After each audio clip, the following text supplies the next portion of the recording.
భారతదేశ క్రికెట్ చరిత్రలో తనదైన ముద్ర వేసిన వ్యక్తి మహేంద్ర సింగ్ ధోని.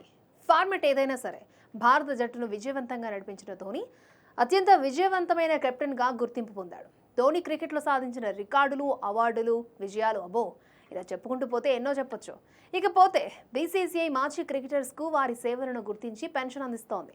ఆటగాడు ఆడిన మ్యాచ్లు, భారత జట్టుకు చేసిన సేవలను బట్టి పెన్షన్ మొత్తాన్ని నిర్ణయిస్తారట. ఆటగాళ్లకు ఆర్థిక భద్రత కల్పించడమే ఈ పథకం ముఖ్య ఉద్దేశం. ముఖ్యంగా టీమిండియాకు ఆడిన మ్యాచ్ల ఆధారంగా పెన్షన్ మొత్తాన్ని నిర్ణయిస్తారు.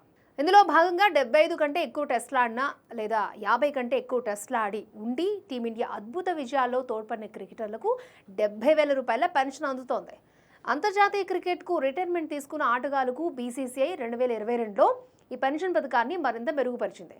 అప్పటి బీసీసీఐ ఉపాధ్యక్షుడు సౌరవ్ గంగూలీ తీసుకున్న నిర్ణయాలతో ఆటగాళ్లకు పెన్షన్ మొత్తం పెరిగింది.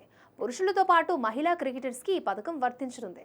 ధోని తన అంతర్జాతీయ క్రికెట్ కెరియర్లో 90 టెస్టులు, 350 వన్డేలు, 98 టీ20లు ఆడాడు. ఈ నేపథ్యంలో అతడికి బీసీసీఐ నుంచి నెలకు 70,000 వరకు పెన్షన్ వస్తోంది.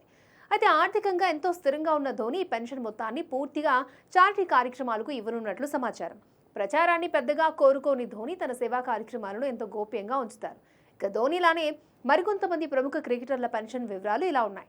సచిన్ టెండూల్కర్, సునీల్ గవాస్కర్లకు 70,000, సిక్సర్ల వీరుడు యువరాజ్ సింగ్కి 60,000, ఆర్థిక ఇబ్బందుల్లో ఉన్న మాజీ క్రికెటర్ వినోద్ కాంబ్లీకి 30,000 పెన్షన్. ఇలా అనేక మంది టీమిండియా ఆటగాళ్లు ప్రతి నెల పెన్షన్ని పొందుతున్నారు.